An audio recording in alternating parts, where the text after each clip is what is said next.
All right, so this is going to be our first video on G&M codes. We're going to break this up into several different videos so they're not quite as long. And so the first thing we'll talk about is just what are G&M codes. And G&M codes are basically just our way of communicating with the CNC machine, and it could be any type of machine. It could be a mill, it could be a lathe, it could even be a 3D printer. Although 3D printers, we don't necessarily write G&M code directly for those. A lot of what your slicer is doing whenever you run the program and do that slicing of your 3D print, it's going to be writing G code that will run through and control the motion of the 3D printer itself. Originally, just kind of from a historical perspective, the first code was all written on these types of punch card or punch tape like this, and that would use holes to kind of put in what the commands were. We've obviously gone beyond that now, but that is historically what the original G code looked like. And because of the way it was inputted, it was very, very basic, and that is still the case. G code is very basic. There's not a whole lot to it. So we're going to look at how that works today, but what you're going to find is that there's not a lot of syntax like we see with most computer languages. If we've done Robot C or if you've done Java or C++, there's a lot more actual language involved. G code does not have that. G code is very, very basic. Again, just a little bit of history. It just became away from the punch tape into actual computer chips in the 70s. Probably at some point in there, they probably went to magnetic tape before that, but you can see this shift, and now everything is completely computerized, and we don't use any of those older technologies anymore. But regardless, the actual information that we're transmitting is still the same. It's just we're doing it a lot more efficiently than maybe we used to. All right. So what does G code do for us? Basically, it's just translating our language, our commands that we want into machine language, just like any programming language would. Again, it's a lot more simple and basic than a lot of code that you might see in more traditional, modern computer languages, but it's doing the same job. So we're just kind of using this as our way to interface with the computer and input the commands that we are wanting the machine to do. And so again, we'll put our stuff in through a program of some sort. Now, the nice thing about G code, really all code's this way, but G code especially, we don't have to have any specific program for this. We could just write this in Notepad or a Word document, a Google document, whatever we want. We can write G code however we want.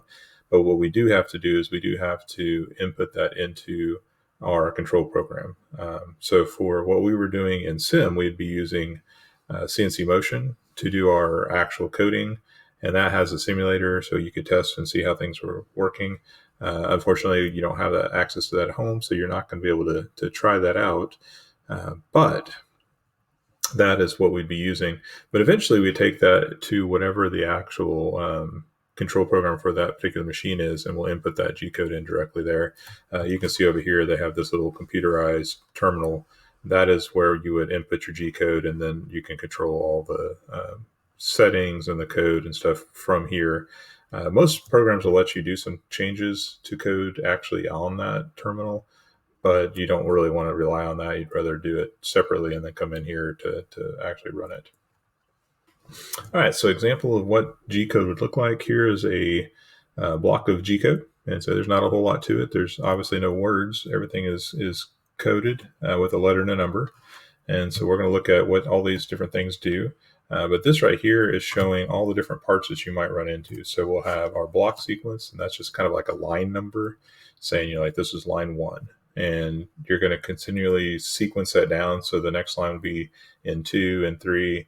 And as you go down, that is going to be kind of our control structure. Most of you are way too young for this, but back in the day, when you did basic programming, you'd have line numbers like this as well. Second one is a miscellaneous code. That's the M of the G&M code. So that's the miscellaneous code. And this particular one is telling us that we're going to do a tool change. There's a long list of codes out there. G&M code's actually kind of mislabeled a little bit because there's actually the entire alphabet gets used in this.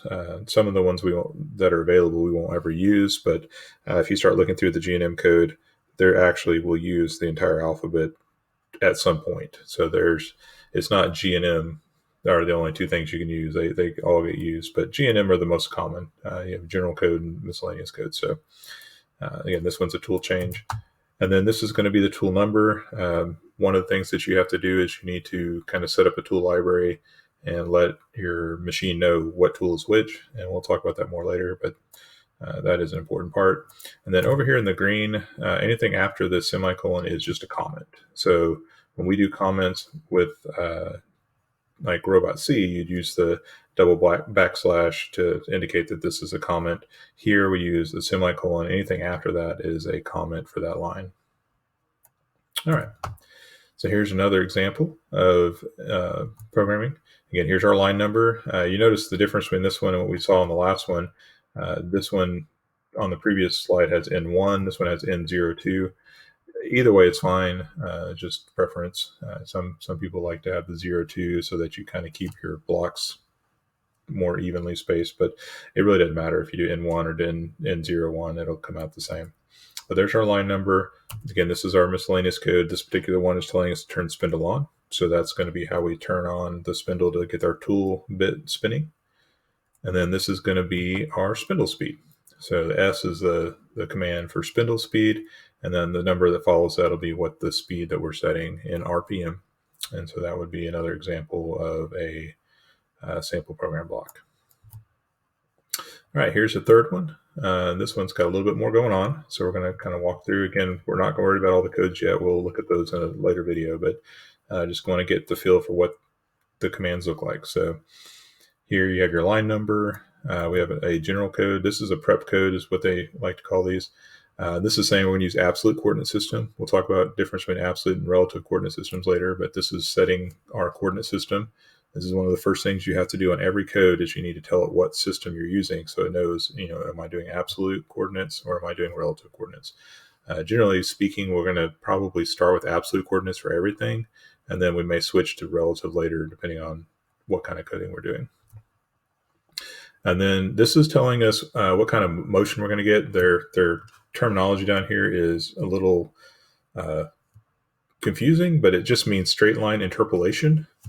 And a straight line interpolation means we're just going to move in a straight line. So we're moving from point A to point B in a straight line. And so what we're seeing over here is our coordinates. This is where we want to go. So we have an X coordinate, we have a Y coordinate, and we have a Z coordinate. And we need to tell it all three of those every time. We'll talk about some exceptions later, but we need to basically tell it where we want to go. So it's going to go from wherever you are now, wherever your current location is. This code is saying go from where I am now to this location. And then the last part is our feed rate. And we talked about feed and speed. This is where we need to tell what feed rate do we want to go at. And this is a very important command because we do need to remember to adjust our feed rate depending on what type of motion we're making, whether it's a quick motion to just get from point A to point B without cutting material, or are we actually cutting material? Is it a plunge cut? Is it a horizontal cut? So you will definitely want to be aware of what your feed rate is when you're putting that in. Okay, some other things that we want to be aware of is kind of the setup for every command. Everything's broken up again into these letters and number command setups. So they are always paired together, and you kind of can break them up in this. You don't actually even have to put spaces in here, but we will go ahead and put spaces just for our own benefit. So everything that we do has this address character, and that's telling us what type of code it's going to be. And so we get like the block numbers, we get those general prep codes, we've got the feed rate codes, we've got coordinates. All those things are going to start with a letter, and that is how we designate what type of code it is and what it's doing. And then the second part is your parameter. This is just kind of whatever the actual number that goes with it. So, what line number is it? What prep code is it? What coordinate is it? That sort of thing. So you're going to have both of these. If I have one without the other, you're going to get an error. So if I put a number in, but I don't have a letter in front of it, it's going to get confused on what you're wanting, and it's going to break your program. If you have a letter without a number, it's going to get confused and break your program. So you cannot have one of these without the other. So each of these little individual blocks of letter and number combos are considered a word, which is not something we probably will call it any other time, but that's officially what it's called, as a word. So this would be, 7 words in this command line, but we're not going to call them words. And then again, each line is a block. So this is your block number. And so that's what we're looking at. All right, we're going to stop there for today, and then we'll continue on with our next